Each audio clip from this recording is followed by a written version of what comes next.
नमस्कार दोस्तों, आप सभी का स्वागत है हमारे YouTube चैनल में। आज हिंदू धर्म का एक ऐसा पर्व है, त्यौहार है, जो कि पूरी तरीके से अंधविश्वास पाखंड पर टिका हुआ है।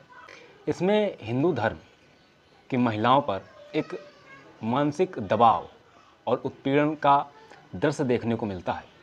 आप इसमें देख सकते हैं कि महिलाएं कैसे अपने पति की लंबी आयु की कामना के लिए पूरे दिन उपवास करती हैं, व्रत रहती हैं।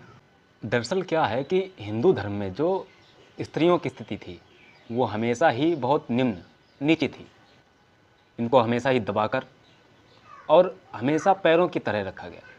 यहाँ शूद्रों को शिक्षा का अधिकार तो था ही नहीं, परंतु समाज में रह रही प्रत्येक महिला को सवाल करने, पढ़ने या समाज में सर उठाने की या समाज में रहने की सही से इजाज़त तक नहीं थी। ऐसे में हिंदू धर्म के कुछ पुरोहित वो चाहते थे कि नारियां हमेशा नीचे ही रहें। उन पर ऐसे ऐसे काम करवाए गए, जैसे आप दक्षिण भारत में देख सकते हैं देवदासी प्रथा।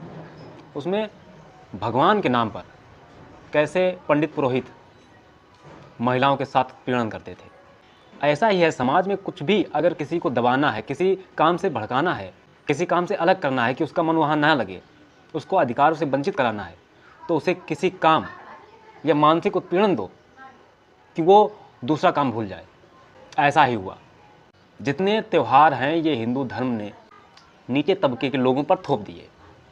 ऐसे ही एक है करवा चौथ। इतना अंधविश्वास उसमें बताया गया कि आप लोग अपने पति के लिए व्रत रखिए, उनकी लंबी आयु की कामना करिए। इससे क्या होगा, इससे आपके पति की लंबी आयु हो जाएगी। ये बात सुनने में भी बहुत अजीब लगती है कि क्या एक स्त्री के भूखे रहने से सारा दिन पति की लंबी आयु हो सकती है? बिल्कुल नहीं। बहुत ही सिंपल छोटी सी बात है, लेकिन इसे कोई समझता नहीं और मूर्खों की तरह उपवास करते रहते हैं। भले उनका पति शराब पीकर उनको रोज़ मारता हो, गाली देता हो, लेकिन फिर भी महिलाएं तो करवा चौथ का व्रत रखती हैं कि अपने पति की लंबी आयु करती हैं। वो नहीं जानती क्या इससे कोई फ़ायदा नहीं है। क्यों हिंदू धर्म में जो पुरुषों की एज है वो 100 साल के ऊपर क्यों नहीं जाती है? क्योंकि भाई, अगर करवा चौथ व्रत रखने से पति की आयु लंबी होती तो हिंदू धर्म के जो पुरुष हैं उनकी 100 साल, 200 साल, 300 साल उम्र हो जानी चाहिए थी। पर नहीं, ऐसा नहीं होता। सामान्य मनुष्यों की तरह हिंदू धर्म वाले भी 60, 65, 70 में ख़त्म हो जाते हैं। मुसलमान ये व्रत नहीं रखता तो क्या उनका पति 20 साल की उम्र में ही मर जाता है? 25 साल, 30 साल? क्या वो ज़िंदगी जी नहीं पाता? ये अंधविश्वास बाहरी देशों में नहीं है, जैसे जर्मनी हो गया, फ्रांस हो गया, जापान हो गया, चाइना हो गया। वहाँ कोई व्रत ही नहीं रहता, फिर भी उन लोगों की उम्र हम लोगों की औसतन आयु के बहुत अधिक होती है। वो लोग 100 का आंकड़ा हरदम पार कर लेते हैं। हिंदू धर्म इतना नारी विरोधी है कि वाल्मीकि अपनी रामायण में लिखते हैं, ढोल गवार शूद्र पशु और नारी सकल ताड़ना के अधिकारी, ये सब मार खाने योग्य हैं। इनको जितना ताड़ो, उत्पीड़न करो, मारो, पीटो, घसीटो, उतना ही सही है। ऐसी बहुत सी किताबें हैं जिनमें लिखा है कि स्त्री को अकेला नहीं छोड़ना चाहिए। छोटे पर उसका पिता, थोड़ी बड़ी हो तो उसका भाई, शादी हो जाए तो उसका पति, और बूढ़ी हो जाए तो उसका पुत्र उसकी रक्षा करे और मतलब उसकी निगरानी में रहे। अगर उसको अकेला छोड़ दिया जाएगा तो वह बिगड़ जाएगी और उल्टे सीधे काम करने लगेगी। मतलब यहाँ पे नारियों की अधिकार, स्वतंत्रता का अधिकार का हनन किया जाता है कि नहीं, कहीं नहीं घूम पाएगी, वो कहीं नहीं घूमेगी, बस घर में रहेगी, चौका बर्तन और यही सब उसके काम है। जबकि आजकल की मॉडर्न स्त्रियाँ आज जहाज उड़ा रही हैं। क्यों? अगर ये बाबा साहब का संविधान ना होता तो यहाँ कोई स्त्री अपना जो सर है ये ऐसे उठा नहीं पाती। स्त्री समाज में किसी भी कोई शूद्र, क्षत्रिय, वैश्य और पंडित की ही क्यों ना कोई स्त्री हो, उसको कोई अधिकार नहीं था।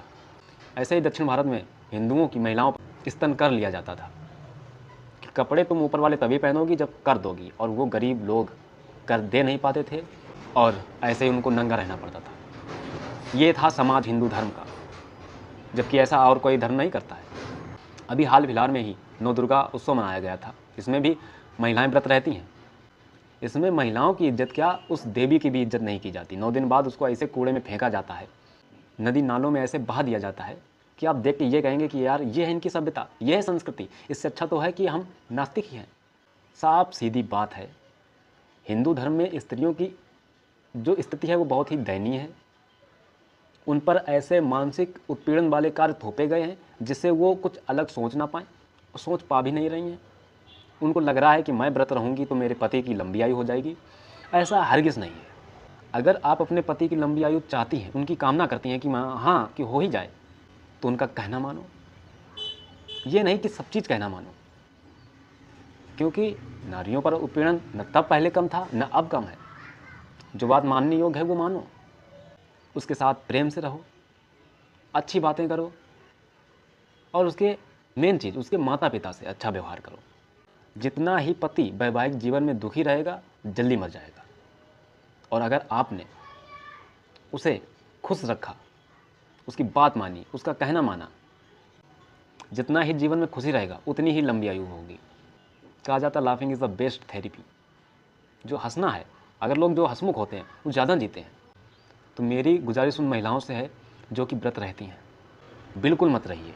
क्यों आप ही क्यों उनकी लंबी आयु की कामना कर रही हैं?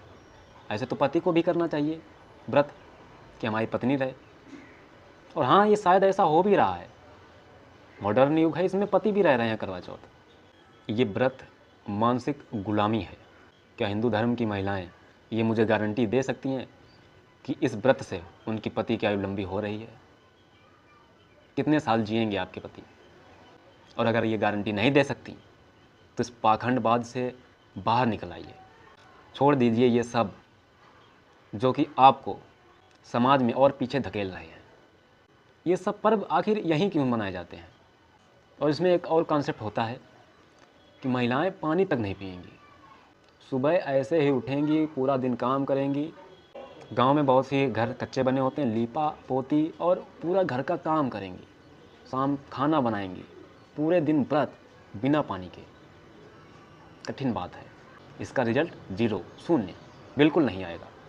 और उसके बाद शाम को एक चलनी में एक वो होती है आटा छानने वाली शायद, उससे वो पहले चंद्रमा को देखती हैं और उसके बाद अपने पति को देखती हैं। चंद्रमा में उन्हें अपने पति की छवि दिखने लगती है। मैं ये नहीं कह रहा कि मनाइए नहीं, मनाइए, रोज़ मनाइए अगर फ़ायदा हो रहा है। अगर उसका रिजल्ट 0 है तो बिल्कुल मत मनाइए। अगर कोई गारंटी नहीं दे पा रहा है कि लंबी आयु होगी तो मत मनाइए। और आज के लिए बस इतना ही। बाकी आप समझदार हैं, आप खुद डिसीजन ले सकते हैं कि क्या सही है क्या गलत है। मेरा काम है आपको अवगत कराना इन सब बारे में, जो कि मैंने करा दिया। भाई बिल्कुल फालतू की बातें हैं कि आप व्रत रहें। चलिए, वीडियो अच्छा लगा हो तो वीडियो को लाइक, शेयर एंड कमेंट ज़रूर करें। और चैनल पर नए हैं तो चैनल को सब्सक्राइब करके बेल आइकन ज़रूर दबा दें, जिससे आने वाली नोटिफिकेशन आपको जल्द ही मिल जाए। धन्यवाद। नमो बुद्धाय।